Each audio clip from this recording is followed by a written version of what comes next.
All right, standing here with Allie from Keene, who has, you indicated to me that you're a little bit biased, but you do have some thoughts regarding the whole free town idea. Yeah, I like the idea of free towns because I think that if people still feel like government's necessary, hopefully we can convince them that local government is the only way to go if you're going to do that. So I like the idea, and I've been living in Keene, and that's the only place I really have a lot of experience being in. So I would love it if Keene wanted to, you know, be its own little free town and everything, and then only have to worry about a city council and the people in there, and not have to worry about what the state of New Hampshire or the federal government's doing. What do you think in terms of location? What do you think is the right place for people to move for that, or just in general if they're moving to New Hampshire for freedom? If they're moving, hoping that their community will sort of adopt the ideas of liberty and sort of separate themselves from the other governments that try to enforce rules on them. I think that probably Grafton, from what I hear, is a good place to go since there's less people and it's more small town, and I hear some parts just got internet, so it might be good to go to Grafton because the people there might be more reachable. That's just what I've heard. I've never actually been to Grafton. Russell Canning's actually always making fun of people, you know, and they go to Grafton. By the way, in case you're wondering why there's this flag thing behind me, I'm at a demonstration. We're demonstrating against the incarceration of victimless criminals here at the Big Pig, also known as the Cheshire County Jail. Currently 2 Free Staters are incarcerated here. Derek Freeman and Bo Davis from copblock.org. Anyway, it's just a little micro demonstration, something I could do while I was here, and thanks to Allie for joining me. But anyway, I was talking about, if you talk about Grafton not having wireless service, you think that's a good thing. Well, yes, technically it could be a good thing in a way, but Russell Canning likes to always say, when people would show up in Grafton, you know, they would be like, they would get like 5 feet away from the house. Oh, well, I'm losing. I can't. Oh, I can't. It's not. Where's my text? Oh, where's my internet? I can't. Where's my email? So anyway, he thought it was kind of funny when the way people would react, these tech-savvy Free Staters that we're saturated with. But I really like Keene as far as, you know, the amenities and the, you know, convenience of living in Keene. I find it convenient. It's a college town. I'm young, so it really sort of fits me best of all the other places that I've looked into going. So I like Keene, and you know, if we could make Keene adopt a free town sort of attitude about it, that would be really awesome, because I think that it would keep people in Keene from being distracted by what's happening in other places where they'll probably never go.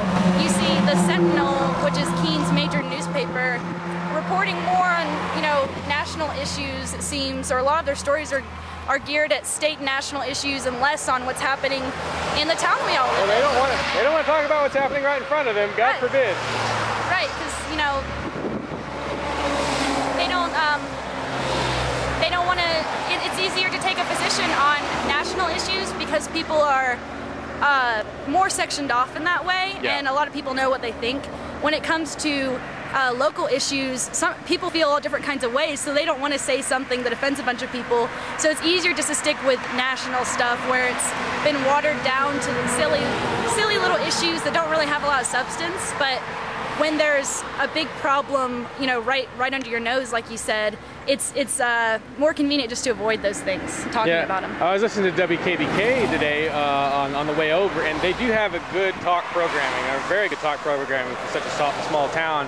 However, with all respect to the people that do the news there, it's boring. It was like, you know, they were talking about Talkback?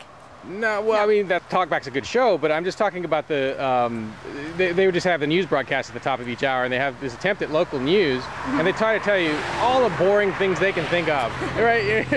when this is probably one of the most interesting towns in America, right?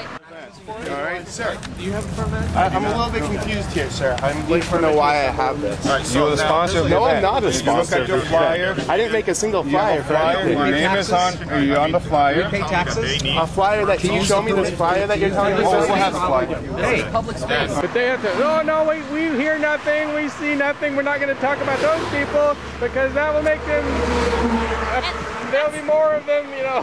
That's one of my big critiques with Keene is that, yeah, they've got so much going on, and if you watch Free Keene TV, which, you know, I've been participating in almost since I got here, and there's just so much left that goes unreported to report on that people have never even been informed about. So it's a really big opportunity for indie journalists because there's things to capture, and the main sources of media that the locals are using aren't capturing all of it. And because of that, freekeene.com has been a huge source of news for a lot of people, even if they hate freekeene.com or the people that run it, they still feel compelled to check it out. Well, it's just like reading the Union Leader or the Sentinel. I mean, people that hate it, read it. Right. And, you know, I check out the Sentinel just to see what they're up to, what they're reporting on, and you know, see if they call it slantinol, some people, and you know, what is their slant on this issue? And you know, it makes me mad because they don't really, you know, they will have a slant to their stories, but they only give the one side a lot of times, and they make the other side seem ridiculous.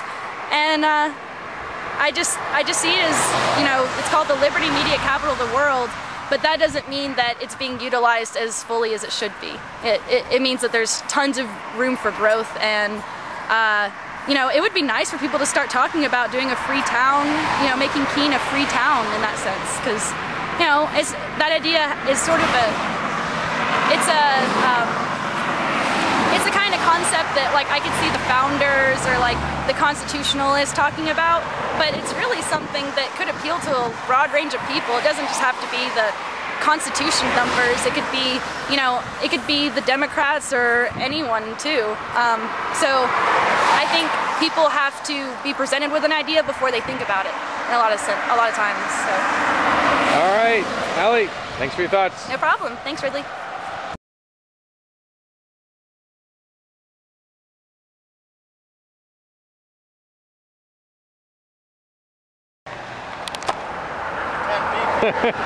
Beg your pardon?